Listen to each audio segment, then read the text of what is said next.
Alderman Holmes. Here. Alderman Tindem. Here. Alderman Grover. Here. Alderman Rainey. Here. Alderman Burrus. Alderman Fisk. Alderman Braithwaite. Caller Jane Rover. I've got 8. We have a quorum. Welcome to the Monday, May 12th meeting of the Evanston City Council. The first order of business is the mayor's proclamations and public announcements. It is National Police Week, May 11th through 17th, and I do have a proclamation to read. It's National Preservation Month, May 2014, celebrating America's history and historic places.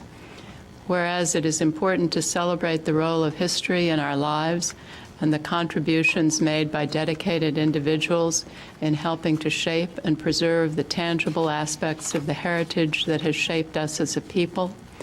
And whereas this being the year of the 175th anniversary of Frances Willard's birth, a woman who has thrust Evanston into the national and world spotlight during her lifetime, and who is one of the most prominent figures in women's history, with a legacy embraced by Evanston.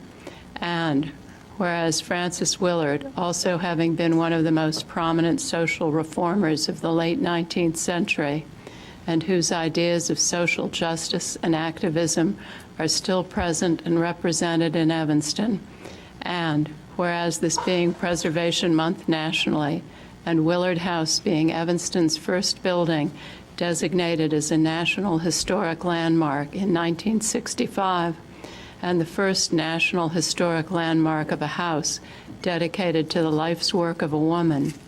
And whereas New Age preservation, embark, inspire, engage, is the theme for National Preservation Month 2014, celebrating and saving historic places year-round, co-sponsored by the City of Evanston and the National Trust for Historic Preservation.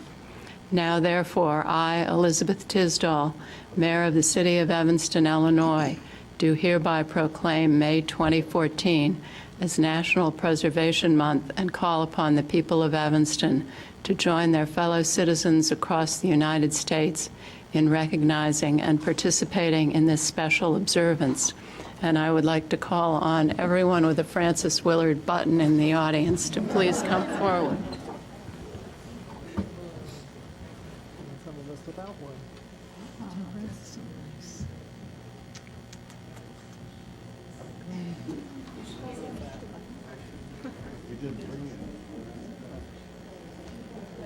You're holding that. You have to hold that.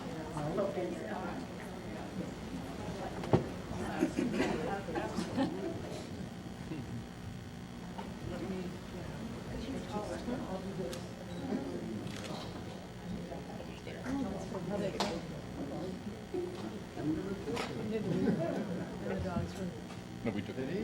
For 5 hours. Yeah. Did you? For the whole day? What'd you do for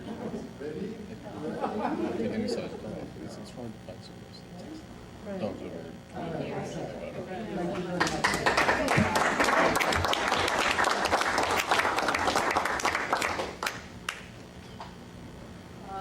includes my report, City Manager.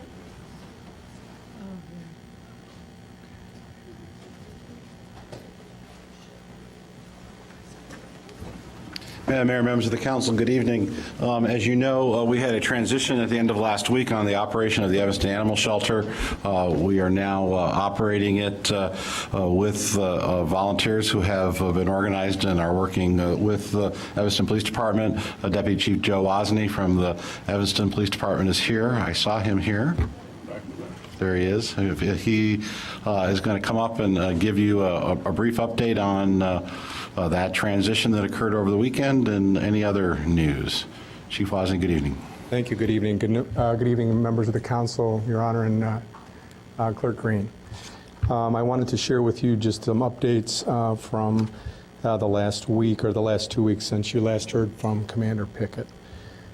Since the meeting on April 22nd, prepared a summary. There were to date 89 new volunteers or existing volunteers, plus the 2 Northwestern University sororities and fraternities. Called an existing volunteer group to confirm all existing volunteers to confirm if they're leaving or continuing with the shelter. They've responded to and screened dozens of new and existing volunteers and coordinated all the scheduling. Trained or scheduled the training for 10 new volunteers. Database has been created with volunteers by shift and status. Facebook page has been set up of volunteers to serve as internal communication platform, and along with Vicki Pasenko, Kathy Roberts, and Elisa Kaplan, Commander Pickett has met with the different shifts and answered questions to reassure the existing volunteers of their status with the shelter and to continue as volunteers. With our dogs, we've selected professional behaviors for evaluations, observed and participated in the evaluations over 3 half days, worked with the behaviorist on issues including dog-to-dog introductions and hand shyness, worked along with the chief animal warden to identify candidates for rescue at the shelter and contacted outside rescue organizations about participating with the Evanston Animal Shelter. There's been 2 adoption events set up. The first one was on May 10th, and the next one will be on May 18th. With our cats, posted the call for kitten foster homes and found 2 foster homes for 2 of the kittens. And then we've drafted some new forms for adoption surveys and contracts, some trial adoption contracts, foster home applications and foster home contracts, and a new intake observation form. We continue to develop our inventory and our supply list. All of our supplies and inventory have been ordered. We have replaced our printer and copier scanner, everything that needed to be replaced since Care left on the 9th. That's all been inputted and put into place today. And we're working with Luke Stowe and Commander Parrott on our Facebook content to make it a little bit more user-friendly and inviting. Since the weekend, after our first weekend, we had sufficient coverage on every shift to provide plenty of enrichment for both the cats and dogs. The shelter currently has 2 cats and 9 dogs. On Thursday night was the first adoption, and it was very successful. And then on Friday night, we learned that we had a kennel full of kennel cough, so all the dogs are currently being treated. And we consulted with the McCormick Animal Hospital, and each of the dogs in the shelter is receiving medication, whether they're symptomatic or not. On Saturday morning, we had 5 volunteers and 3 dogs participated in that adoption event at the MB Financial in Chicago. That was sponsored by Blum Animal Hospital, and we'll be doing that once a month throughout the summer. And on Saturday, the adoption event, we had 2 publicity events scheduled for this coming week. The first at the Lincoln Park Art Gallery, where 2 of the dogs will be showcased, and the second is with Paws at their annual Angels with Tails event on Michigan Avenue. And over the weekend, the NU students did a give back and did some much needed gardening at the shelter, as well as replacing some brick border and all new plants that were donated by SAFE. And do you have any questions for me? How's the kennel cough? I guess it's okay. I was there this afternoon. I talked to Vicki Pasenko and our chief animal warden. All the dogs have been treated, and everybody seems to be doing okay. So, Terrific. Thank you. thank you. So thank you. Alderman Fisk? I just wanted to thank you all for doing a great job. I know the transition has been hard, but I think it's gone as smoothly as it can. And all the volunteers have been great. The students from Northwestern have been wonderful. And so just thanks to everybody who's spending their time for the shelter. So people from SAFE as well. Thank you. I'll definitely Thank you. share that with them. Alderman Grover? Thank you, Madam Mayor. Thank you, Commander Wozni. I really appreciate the report and the update, given the transition. In the future, will there be reports to Human Services from our Animal Control Board? What will be the reporting mechanism? Alderman Grover, members of the council, I think once the Board of Animal Control is seated and starts meeting, we'll be able to come up with a more regular opportunity to report, probably through Human Services. I was asked by the council to reach out to CARE to talk about some of the financial issues that were raised. It's taken a little while to get that meeting set, but that meeting is now set for next week. So we'll have an update for you on May 27th at your meeting, and we'll continue to bring periodic updates in the interim on the operations of the animal shelter. The web component is one we're working on this week. Make sure that if people Google Evanston Animal Shelter, they're able to get the proper information for the city of Evanston. And so we'll have that taken care of over the course of the next several days. Thank you, Alderman Tandem. Thank you. And thank you and for staff for, again, another good report. I think 2 weeks ago when we heard the report, it sounded very promising then too. It sounded like all the bases at that time were covered and things were going to go very smoothly. So thank you. Thank you.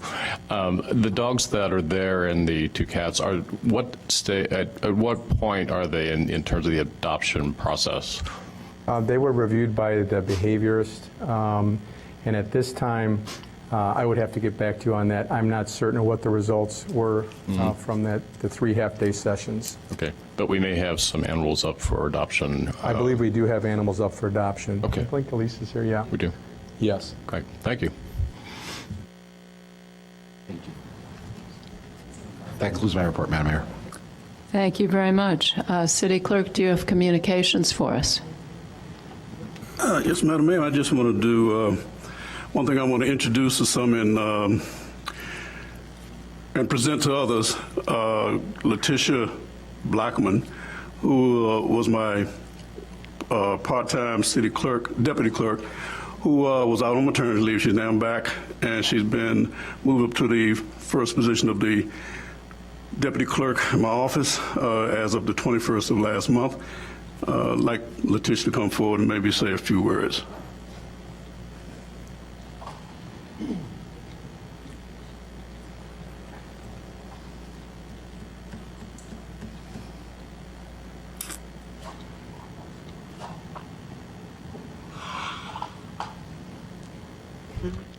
Thank you, members of the council, Madam Mayor, and City Clerk. I look forward to working with all of you in the future. And please, if you need anything, please do not hesitate to let me know. Welcome and thank you. Thank you very much.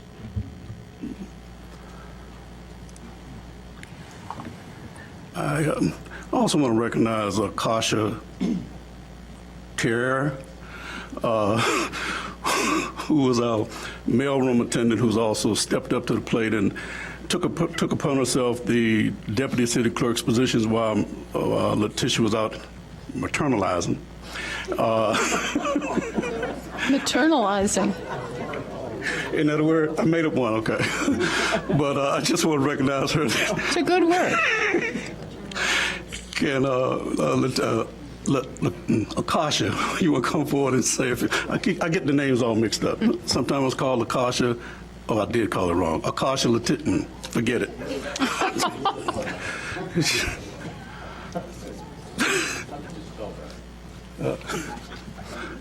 A-K-S-A-H-A. Okay. Good evening, members of the council, Clerk Green and Mayor Tisdall. I guess I want to say thank you for the opportunity, and it was challenging, but with Letitia coming back, it's gone much smoother. Any questions? Thank you very much. And that's the end of my communications for this evening. Thank you, City Clerk. Next on the agenda is citizen comment. There are 4 people signed up: Mike Fasilko, Jeffrey Mallow, Ann Mallow, and Betty Esther. If you would give your name and address, that would be great. Mike Fasilko, 2728 Reese Avenue, Evanston. I've written to all of you about this before, so it's no surprise, I'm sure, to you that I'll be speaking against Resolution 34R14, which is a resolution that, for all practical purposes, endorses a politician's right to mislead and lie to the voters of Illinois. I spoke to our representatives in Springfield years ago when this temporary income tax increase was voted on. I was assured it was temporary. I was skeptical at the time, and I could have predicted the effort to make the temporary tax increase permanent. Should that occur, I would certainly consider the vote a certification that elected state officials lie. Trust is a difficult thing to earn, but it's very easy to lose. What little trust I have in a few Springfield politicians will evaporate if they make that tax permanent. It's widely reported locally and nationally that Illinois is something of an embarrassment in the nation on so many levels, including corruption and wasteful spending. Yet some on the city council want to reward Springfield for bad behavior in hopes we'll get a little bit of the cash in return. The clear message you'll be sending by casting a vote in favor of the resolution is that it is okay for politicians to lie to their constituents. You will be endorsing that practice. A more suitable resolution would call for the removal of Mike Madigan from his position as Speaker of the House and the removal of John Cullerton from his position as Senate President. I have read countless articles about state government, how state government has been manipulated under their leadership for decades, yet Madigan always seems to get reelected by his peers as Speaker of the House. That situation speaks volumes about the credibility of our state government. And it reinforces my opinion that the temporary income tax should be allowed to expire until such time when the electorate can trust again in their state government. So more than just endorsing another tax increase on Evanston citizens, a vote in favor of this resolution endorses lying to Evanston citizens. Thank you very much. Thank you. Jeffrey Mallow. I believe they may have left. Ann Mallow. Betty Esther.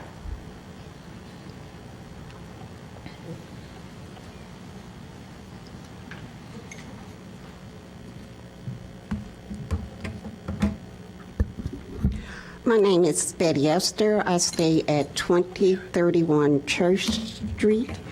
I'm here to speak on H3, which is Ordinance 34-0-14, amending and revising the City Code Title 5, Chapter 1, Property Maintenance Code. I read this and still a little complex, not quite sure, is this taking place or is this merging with the inspections that is done on the property, that the building inspector come out every 2 years and inspect the property? Is this going to be in conjunction with the building inspector, or is this supposed to be a separate inspection, or it's supposed to be a combined inspection?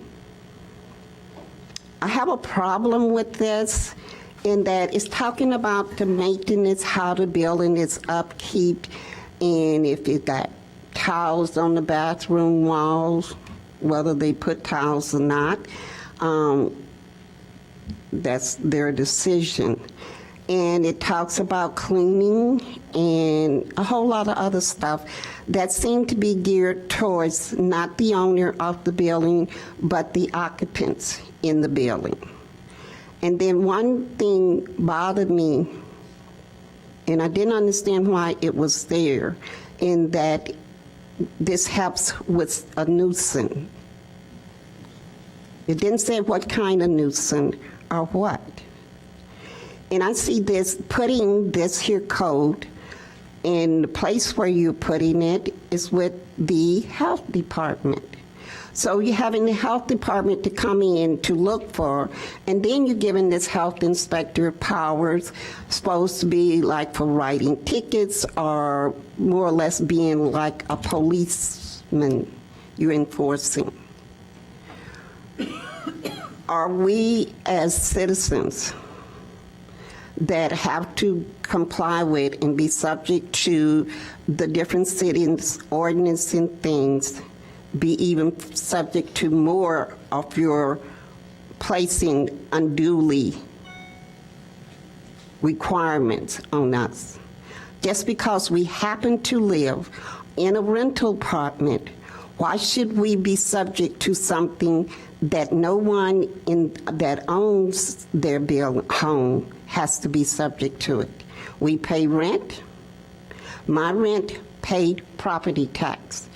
If my landlord did not have to pay the amount of property tax he pays, my rent would be less. Instead of us trying to work with and say we are keeping and doing affordable housing, this seems to me as an effort to force people out of their home, people out of rental, people out of the community. I see my rights and things being trenched upon even worse than what they are being in a third world. We listen to the news and things, and they're getting freedom and democracy. We are going backwards. This here International Property Maintenance Code of 2012, which there is no copy available here in the city, in the clerk's office, but there is a copy of 2013. Ms. that I Esther, can you need have. to wrap up. Thank you. That I can have if I pay either $54 or $35 for. I know we are in a crunch, as you say, and everybody is looking to say money is tight. But why are we being placed and being the burden of these costs? So I don't think this ordinance need to be amended or changed. If it's going to stand alone by itself, then we as citizens need to know this. If you're combining with the traditional building Ms. Esther, inspector, you really need to then wrap up. we need to know that. And thank you. Thank you. But we do need to know what you're planning. Thank you. Thank you. That concludes citizen comment. Alderman Rainey, could we have the consent agenda?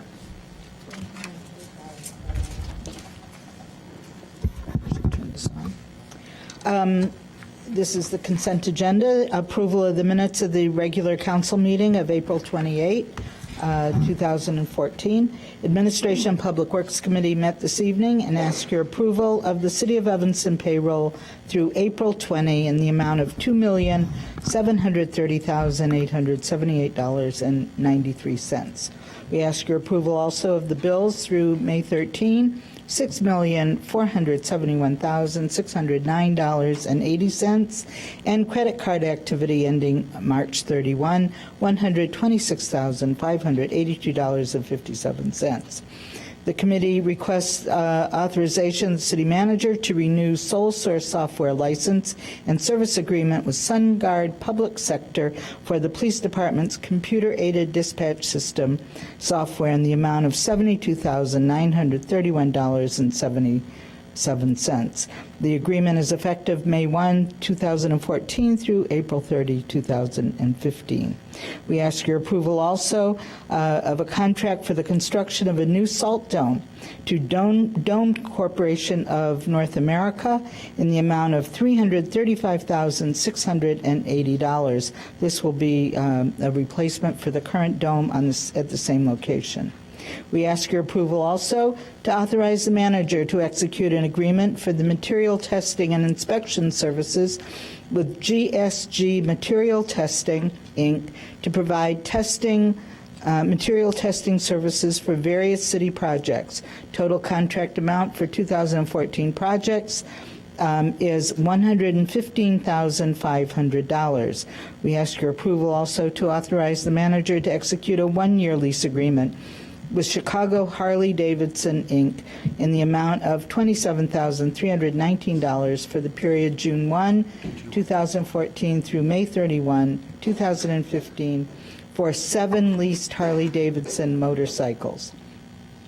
Approval is also requested for a sole source purchase of 81 gallons of Arbotech fungicide from Rainbow Tree Care Scientific Advancements at $385 per gallon for a total purchase of $31,185.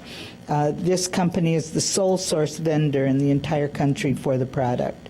We ask your approval for Resolution 32R14 to authorize the city manager to execute a collective bargaining agreement with the Fraternal Order of Police Officers Bargaining Unit effective January 1 through December 31, 2016. This council's approval will ratify the tentative agreements executed throughout the negotiation process. Also for your approval, 33R14, authorizing the manager to execute a collective bargaining agreement also with AFSCME Council 31, Bargaining Unit, January 1, 2014 through December 31, 2016. Ordinance 42014 amends P1 liquor license and creates a P2 license category. We ask your approval for this. It distinguishes introduction. It distinguishes the differences between a larger production and a smaller production. A7 is off the consent agenda. There are several amendments. It will be addressed by the committee chair. Ordinance 23014 is also off the consent agenda due to some amendments that the chair will discuss. Ordinance 29014, sale of surplus vehicle. This is my beloved police mobile outpost that is finally going on the auction block through Mannheim Auto Auctions on or around Tuesday, May 27, 2014. It is definitely out of service at this time. We ask your approval for Ordinance 37014, amends Title 10 of the Motor Vehicles and Traffic, Chapter 11, to include 2-hour and 4-hour parking limits on Howard Street and Custer Avenue. This was introduced April 28. We ask your approval also for Ordinance 38014, which amends Title 10 Motor Vehicles and Traffic, Chapter 11, and corrects an error that codifies the original intent to include in the residential exemption parking District B, Greenwood Street, Hinman Avenue to Forest Avenue on the north side. Planning and Development Committee also met this evening, and recommendation, I don't think I need to take this off the agenda. Ordinance 56014 amends the zoning ordinance to establish the definition of land use regulations for aquaponics. That's for introduction. It also reviews the various zoning districts that there would be allowed. The Plan Commission and the city staff recommend amending the zoning ordinance to establish a definition of land use regulations for microbreweries. The proposed definition for a microbrewery is aligned with the Class P1 liquor license for craft breweries, limiting the production level to 30,000 barrels per year, which is 930,000 gallons.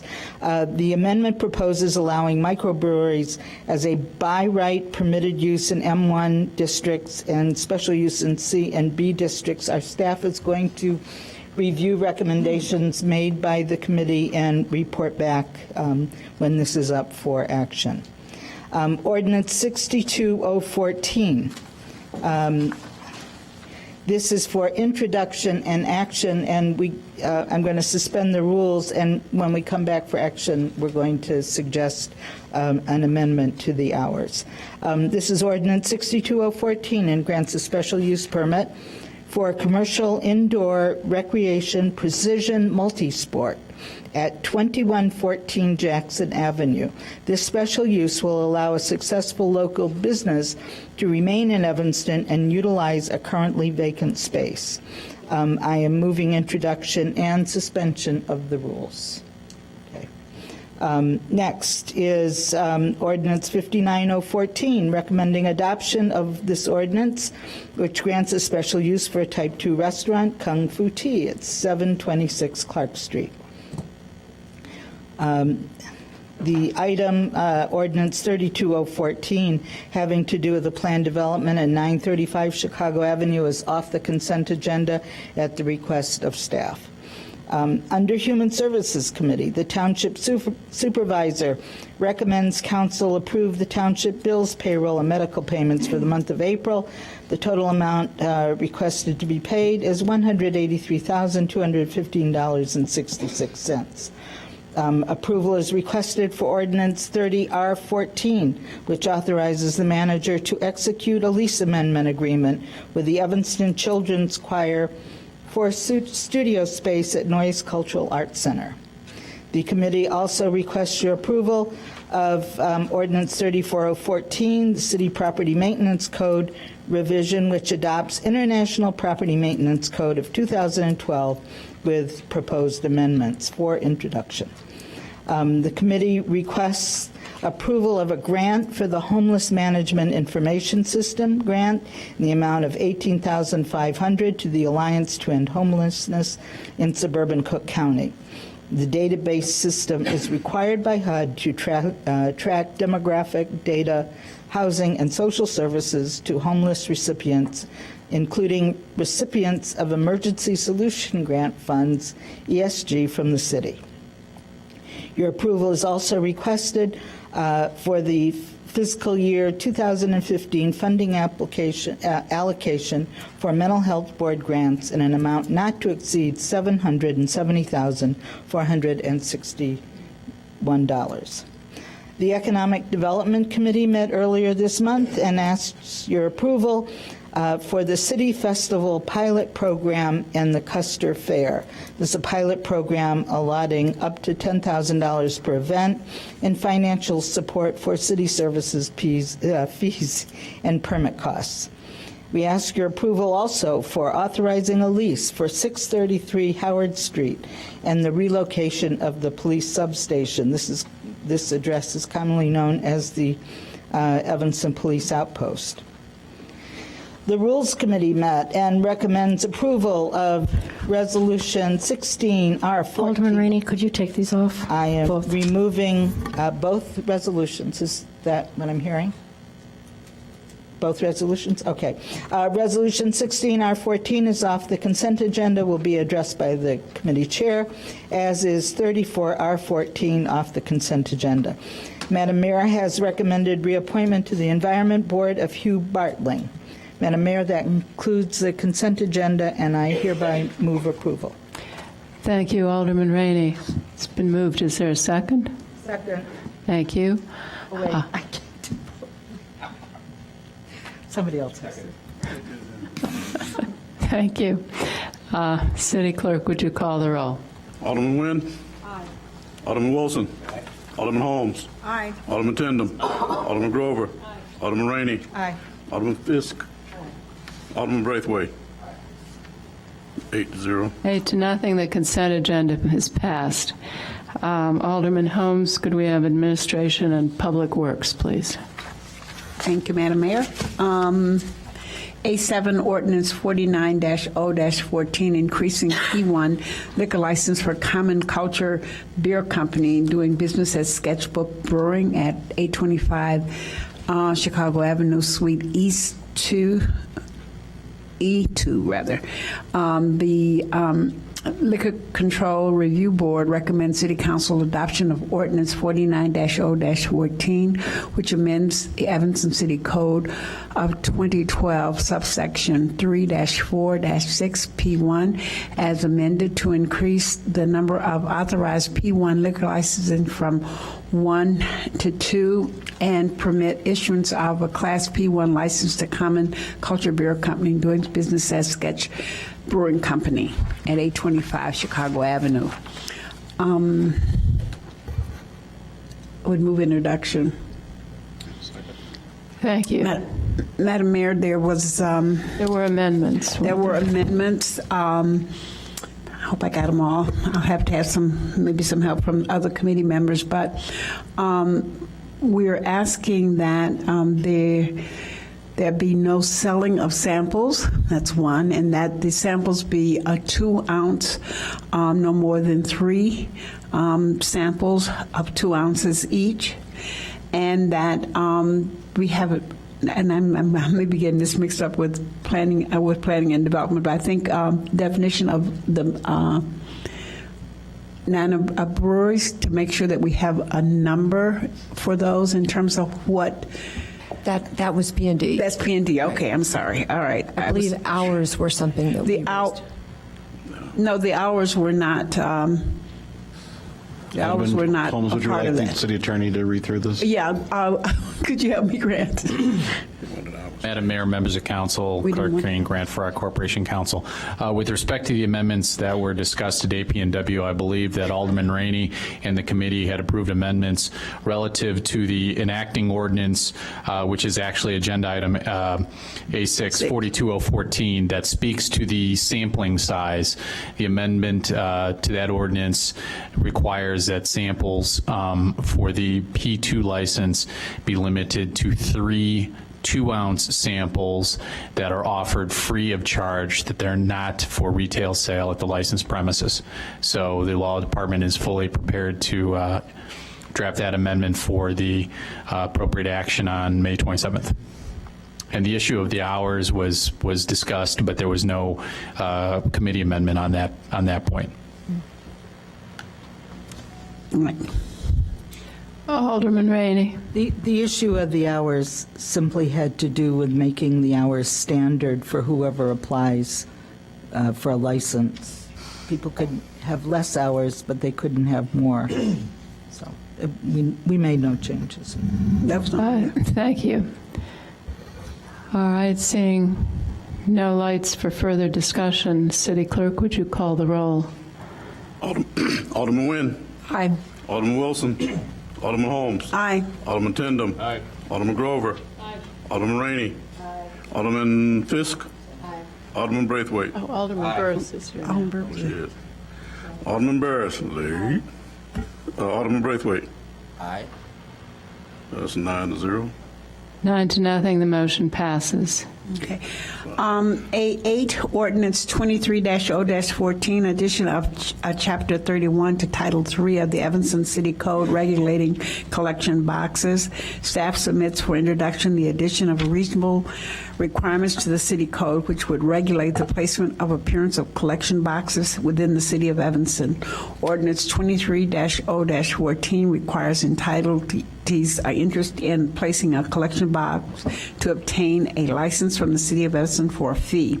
Evanston-based nonprofits such as the Evanston School Children's Clothing Association and the YWCA must still obtain such licenses but are exempt from paying the license fee. I move introduction, and then we have amendments. Thank you.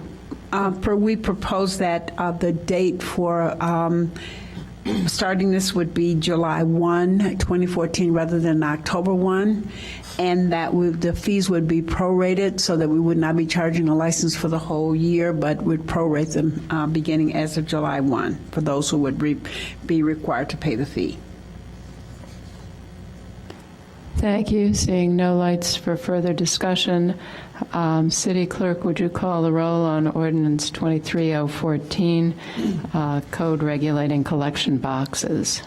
Alderman Nguyen. Aye. Alderman Wilson. Aye. Alderman Holmes. Aye. Alderman Tindem. Aye. Alderman Grover. Alderman Rainey. Aye. Alderman Burrus. Aye. Alderman Fisk. Alderman Braithwaite. 9-0. 9-0, the motion passes.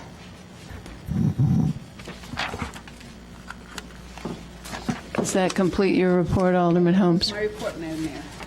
All right, and planning and development, we do have one. Alderman Rainey, would you Yes. do planning and development? Madam Mayor, Ordinance 57-014.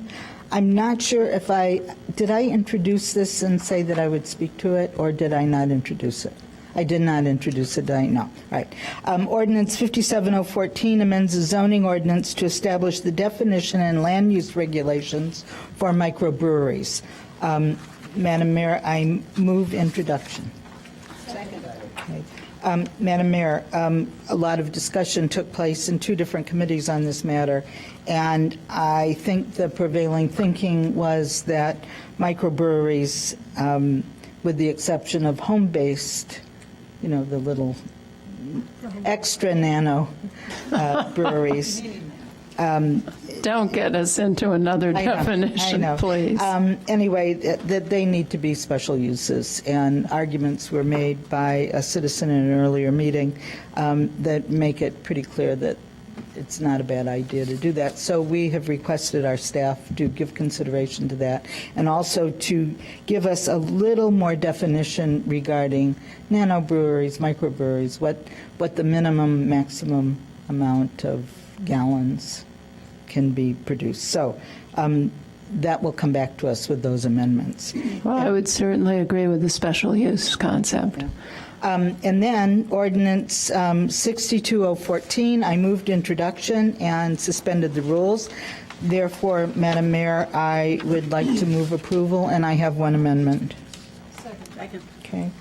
The amendment is, I forget the page now, but it's B, hours of operation. The operator agrees that the applicant shall operate the special use authorized by this ordinance only between the hours of 5:30 a.m. and 10 p.m. on Monday through Friday, and only between the hours of 5:30 a.m. and 8 p.m. on any given Saturday and Sunday. All right. Okay. Thank you. It's been moved and seconded to grant a special use for commercial indoor recreation with the hours as amended. Does anyone want to speak to this issue? City Clerk, would you call the roll? Alderman Nguyen. Aye. Alderman Wilson. Aye. Alderman Holmes. Aye. Alderman Tindem. Aye. Alderman Grover. Aye. Alderman Rainey. Aye. Alderman Burrus. Aye. Alderman Fisk. Alderman Braithwaite. 9-0. 9-0, the motion passes. And as I mentioned earlier, the planned development at 835 Chicago Avenue is being held to an unspecified date. Thank you very much. Which one was that? Who's the chair of rules? Who's the chair of rules? Alderman Rainey is the chair of rules. Alderman Rainey, are you the chair of rules?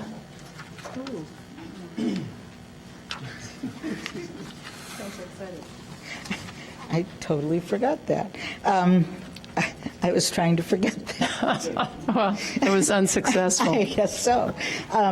Resolution, the Rules Committee, Resolution 16R14, supporting adequate and fair funding resolution for Illinois 911 systems. This is a recommendation by the committee and Mayor Tisdall, and it has, of course, to do with the lack of use of landlines and now the use of cell phones and the need to make an equal rate. Or in an attempt to adequately fund the 911 systems.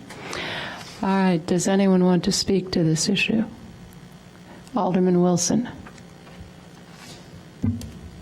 I generally support the idea, but I hesitate because we don't have the any proposed legislation in front of us, and I see that the suggestion is a resolution to allow the municipality to make the assessment. But I think what this is ultimately going to be is it's going to be a state tax that's going to be collected by the state, and I don't feel I don't have a high degree of confidence that we're going to get all that money.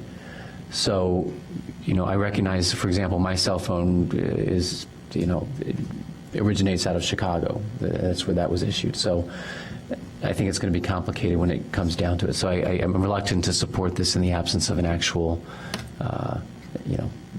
proposed piece of legislation. I think this is being proposed in the hope of getting an actual piece of legislation that we can then look at and discuss. Okay. Alderman Fisk. Yes, thank you. I generally agree with what Alderman Wilson says. I would also like to make the point that cell phone taxes are already above 15%. And I think that's an incredible burden on those people who are using cell phones, which is a majority, I think, of the population right now. I also believe that if we have a piece of legislation in front of us that affects the taxpayers of the city of Evanston, then I'm more than willing to support that. But I don't think that this and the following resolution are appropriate for a vote from the Evanston City Council. Thank you. Alderman Grover. Two things about this proposal for the 911 fees. One is that where we used to use our landlines to call, for most of our phone calls, each one of those calls was taxed, and the tax came back to the city of Evanston to support our 911 services. What's happened is we, like everybody else, are relying more and more on our cell phones, but there's not an equivalent charge on the cell phone call. So we've lost that revenue, and that revenue doesn't come back to the city of Evanston. It's a pass-through revenue source for funding our 911 operations. The state of Illinois charges the tax, but it comes back to us. It's, I think, kind of like our motor fuel tax. It's based upon. It's not like our motor fuel tax, Alderman Rainey tells me, but it's not one that goes into a huge fund at the state of Illinois and we never see it again. This is one that's based upon the usage and the tolls that are occurring here in Evanston. It's not one that you have to worry about the state holding on to the funds and we never seeing it. And we don't see it. It's really reflecting the shift in how we use our phones, and it's entirely, I think it accounts for a large portion of the budget that support our 911 operations. And we've seen those revenues decline. Thank you. Alderman Rainey. Well, another way to look at it is the people who use their cell phones to call 911 need to pay the same fee that those of us who call 911 on our landline phones pay, and that's not happening.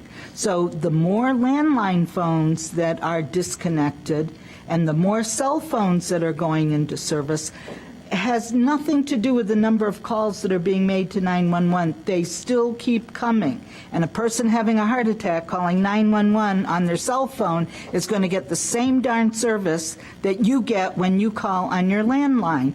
The city of Evanston gets that money back. That is a fee that was imposed by the city of Evanston. This council voted for it. This council went out to a referendum to the people of this town and increased the 911 fee that we're all paying right now. We are exactly the only people who ought to be voting on this. I don't want Springfield voting on this. I want you, Alderman Fisk, voting on this. And that's why it is important to do this. The mayor's absolutely right on this one, totally wrong on the next one. But so well, thank you, sort of. You're welcome. Let's protect the people in this community. We have a fabulous emergency system. We have fabulous cops. We have fabulous firemen. We have fabulous paramedics. We need to provide the service to get them to our homes, and we can't do it. I mean, that equipment is extraordinarily expensive. And saying that, oh, there are other taxes, yeah, well, you know, there's water taxes too. We could use that for 911, but we're not going to. 911 needs to support, the 911 fees need to support the 911 system. And you know, if we don't support this, shame on us.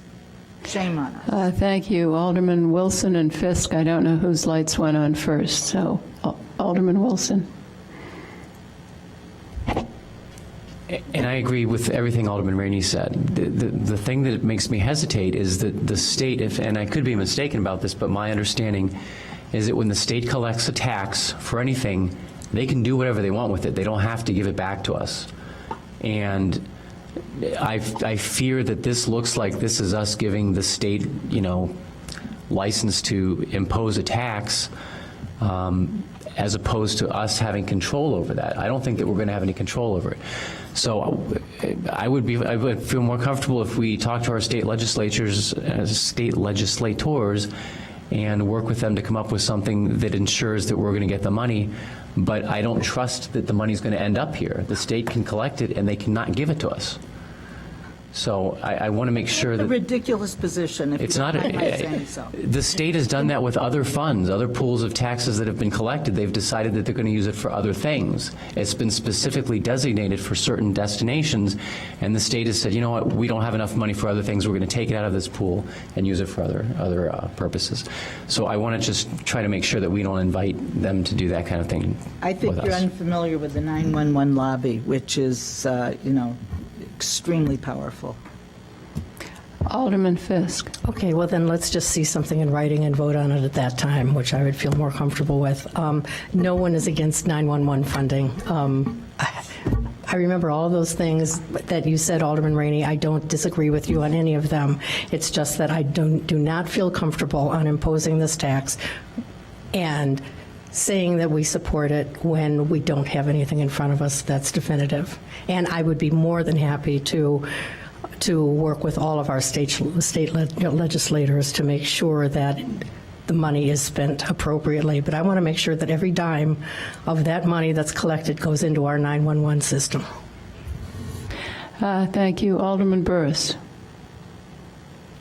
I appreciate the perspective from the other alderman, but I believe since this council and the previous one, the Alderman Grover and I have been the representatives on 911, and as many of you I know, I'm not all about new taxes, but and Alderman Grover, please correct me if I'm wrong, as we've been over the last 5 years looking at 911 taxes that are coming back to us, it's not been an issue that we aren't getting that money back from the state. And it is very important to fund our operations. And we've been seeing over the last 5 years the revenue going down from the landlines because the landlines are going away. So this is just a way to stabilize what's coming in from 911. And I understand Alderman Wilson's position. I don't trust a lot of what goes on in Springfield either, but I've not seen an issue with this particular tax not coming back to us. And I'm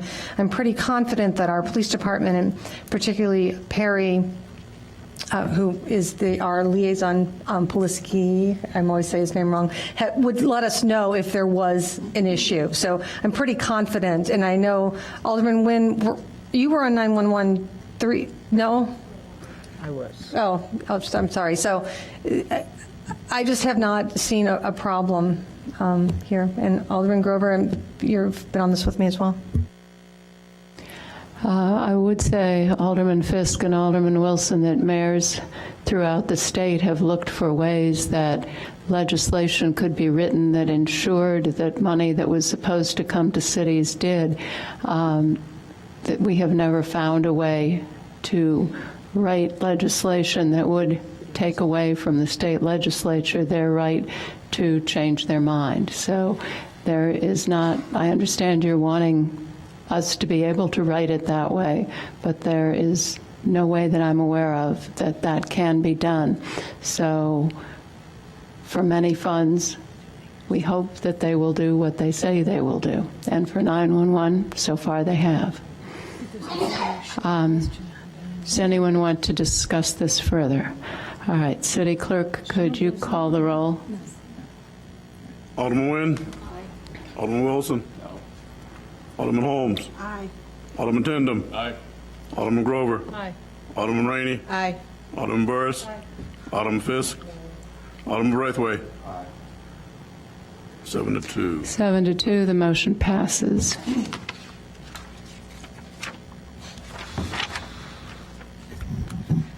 Madam Mayor. Alderman Rainey. Oath 04, Resolution 34R14, supporting the extension of a temporary Illinois state income tax. Mayor Tisdall and some members of the Rules Committee recommend approval of Resolution 34R14, supporting extension of a temporary state income tax. It's been moved and seconded. Does anyone want to discuss this? Alderman Grover. Just to respond to the suggestion that in voting to support this, that somehow we're voting against reform or in favor of lying or incompetence among our state legislators. We are extraordinarily well represented in Evanston by Senator Biss, Senator Staines, Representatives, and I'm going to forget, Gable and Fine and Cassidy in Evanston. And I think the votes on the resolutions tonight ought to be a signal to not only our state legislators, but everyone in Springfield, that there's a high degree of distrust about how they operate in Springfield.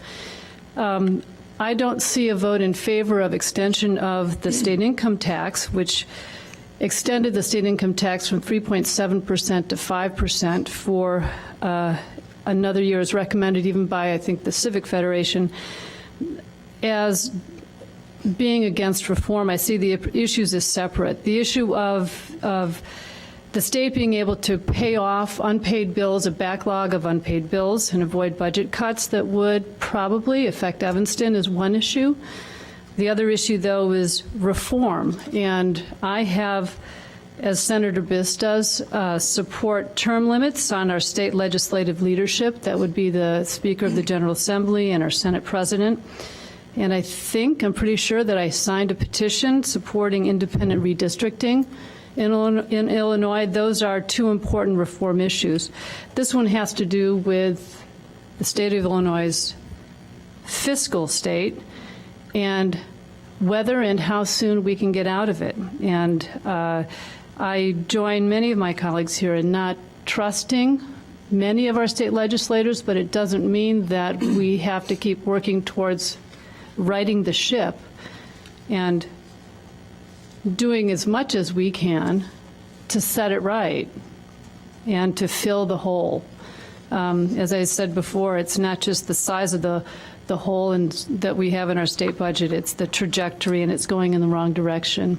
An extension of the state income tax, while we may distrust those who administer it and who spend the funds, some of them, not all of them, that I don't see I have a choice.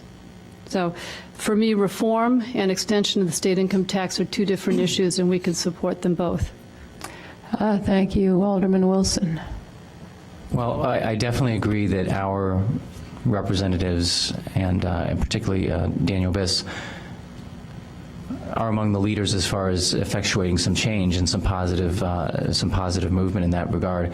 But I do feel very strongly that this does send the wrong message to the legislature as a whole. They have to do what they have to do. They've gotten into the mess that they've gotten into, and they're going to have to pass this in order to have enough funds to pay the bills. But I don't feel like we should be the ones. That's not our job. Our job isn't to say, hey, you know what? It's a mess. We're okay with you doing this thing that you said you weren't going to do. I think we should be saying we're not okay with you telling everybody that you're going to do one thing and doing something different. It's not appropriate. That's not our position. It's unfortunate that the legislature is going to have to do it this way. They need the money, but you know what? This isn't even going to be enough. This is not even close to enough. So I don't know how you fix the problem, but I refuse to say it's okay. And to me, this is a message that says it's okay, and it's not. Thank you. Alderman Rainey.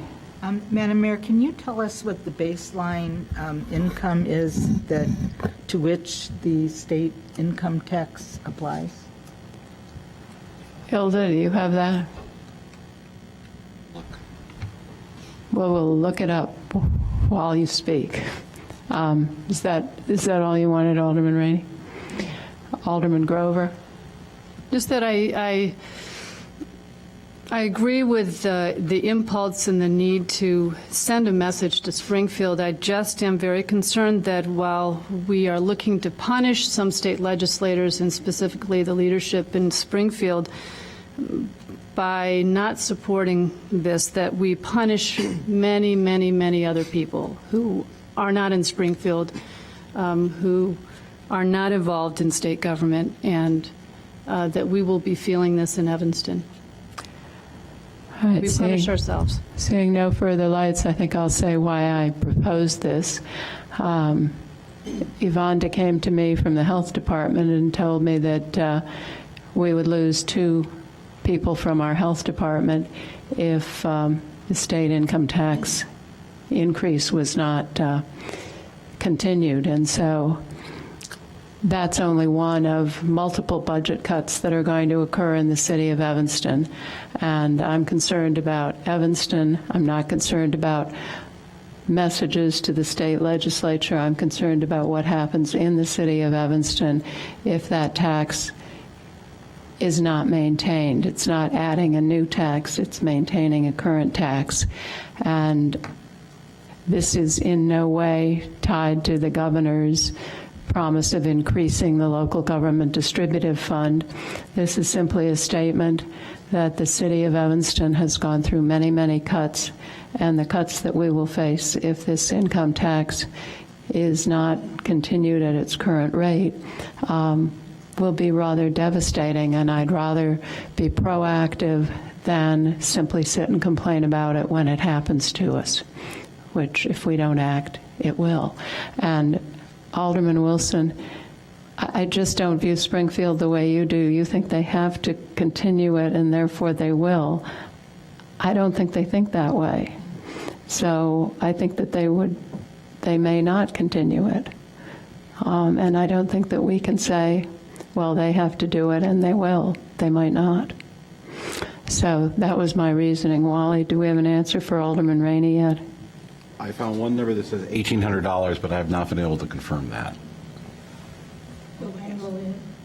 An annual income of $1,800 Or more, you have to file would be the threshold for filing your income tax. But what is the threshold for having income tax? What is the income threshold for having the Illinois state income tax apply to your income? That I do not have I think yet. there's a threshold. And that's my concern. I'm not voting against this resolution because I want to lose anybody in our health department, but I think in some cases when we pass legislation or recommendations like this, we forget those that it affects directly. It's sometimes a vicious circle. You tax the very people who need the services that the tax is going to provide for. And You are correct. I mean, that's always a concern. So that's why I asked the question. But I would reiterate, this continues a current tax. It does not increase. All right. By their not doing it, it will eliminate. No. I understand your point, and you're correct. Hilda, were you? I'm sorry. I looked on the Illinois Department of Revenue on their requirements, and it says it has to be greater than $2,100 as your baseline, and that's when you must file for state income tax. Yep, that wasn't the question. Oh, well, okay. but I think it might be the answer. Okay. It was the right answer. Thank you. Right answer. All right. So those pathetic people who make $2,100 like aldermen, then that applies. Aldermen don't make that much. Mayors don't make that much. Thank you. All right. City Clerk, would you call the roll on Resolution 34R14, supporting extension of temporary Illinois state income tax? Alderman Nguyen? Aye. Alderman Wilson? Alderman Holmes? Aye. Aye. Alderman Tindem? Aye. Alderman Grover? Aye. Alderman Rainey? No. Alderman Burrus? Aye. Alderman Fisk? Alderman Braithwaite? 6-3. 6-3, the motion passes. That concludes the agenda, and we are at call of the wards, starting with Wilson, Nguyen. with Alderman Nguyen. Thank you, Madam Mayor. I have one announcement. There will be a Third Ward Town Hall meeting on Thursday, May 29th at Lincoln School from 7 to 8:30, and I welcome all of the Third Ward to come. Thank you. Thank you. Alderman Wilson? No report. Thank you. Alderman Holmes? Thank you, Madam Mayor. There is a Fifth Ward meeting on this coming Thursday at 7 p.m. at Fleetwood Jourdain. Before that, at 4 p.m. at Simpson and Dewey, we will have a grand opening of Frito Gelato. So please come out. Also, I'd like to make a reference to what Ms. Esther said in terms of the code. I'd like to know why we don't have those code books, at least here at the city, where people would be able to see them. So if we don't, why don't we have them, and can we get them? We'll get them. Thank you. Thank you. Alderman Tandem? No report tonight, Madam Mayor. Thank you. Thank you. Alderman Grover? Thank you. Alderman Rainey? Madam Mayor, I want to speak to the issue of the property maintenance code. This is an adoption that we've been making, I think, on a yearly basis, or whenever the international code is revised, we adopt it. What this code does is it does exactly the opposite of what Ms. Esther says it does. This code provides quality, decent housing for people who happen to be renters.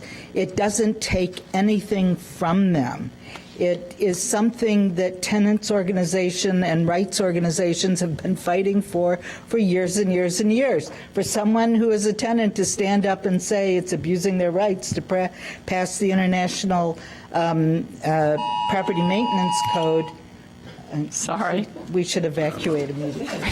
Apparently there's a flood warning. I'm sorry. Okay, but the important thing is this is a protective, supportive code that we all support. And so before you make statements that bring into question your credibility on the next statement you make, please take a look. You can look online. You can Google this. You will find it online. I know we have documents here. I know we have the code here. So I just don't think we should let comments pass that are so diametrically opposed to what the actual fact is. And that's why I'm speaking. Thank you.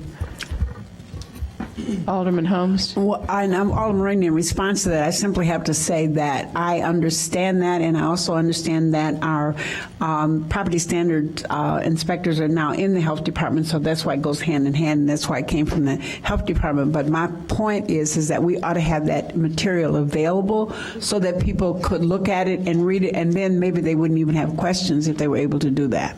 Absolutely. And I know we do have it, and I'm sure today. Thank you. Alderman Burrus? Just really quickly, I want to say thank you to Chief Eddington and the police department for helping a senior citizen in my ward who was being taken advantage of by a caretaker and abused. And I can't thank them enough for the investigation that came from a tip from a neighbor, and it's made a huge difference. So thank you to the police department. Thank you. Alderman Fisk. Thank you, Madam Mayor. I want to take this opportunity to welcome the art department at Northwestern to Royce-Moore School. When I was a student in design at Northwestern a long time ago, we would have loved to have had that studio space that's available there. And it's nice to see lights on shining in the old Royce-Moore School building. And it's been very compatible with the neighborhood. And across the street, if you haven't heard, the second new house is going up at Kendall. And I have to say that over the years that the neighborhood has spent working on that and working to bring appropriate development to that neighborhood, it's proven to be absolutely correct. Those $1 million houses are selling like hotcakes, and they're really beautiful. The developer is at the Preservation Commission almost every meeting and working very effectively with them, and most of the houses are selling, as I've heard, to Northwestern faculty. So it's a good thing. So good for development. Thank you. Alderman Braithwaite. Thank you, Madam Mayor. I'd just like to thank all the residents that were able to attend our second ward meeting this past Thursday. And as a follow-up to that meeting, for the neighbors that are on the, I can't remember what 100 block that is on Greenwood, between Dodge and Hartree, we will be following up with a neighborhood meeting, and we'll make sure that we flyer the neighborhood, and that's a follow-up to the discussion about Team Evanston. Thank you. Thank you. Alderman Wilson, do you have a motion for us? Madam Mayor? Yes. I have a question. Oh, I'm sorry, Alderman Rainey has a question. Madam Mayor and Alderman Braithwaite, do you have any updates on the grocery store? Give us one more week. Do you want to make me cry in public? No, but I'm We're so always, close. We Just are give- so close, Okay. always. Okay. But we don't kind of quite do it. Thank you. Thank you. I'm sorry, Alderman Wilson. Pursuant to 5 Illinois compiled statutes ILCS 120/2A, I move that the City Council convene into executive session to discuss agenda items regarding real estate, litigation, and minutes. These agenda items are permitted subjects to be considered in executive session and are enumerated exceptions under the Open Meetings Act. These exceptions are 5 ILCS 120/2A, C5, C6, C11, and C21. Second. All in favor, say aye. Aye. Opposed, the ayes have it.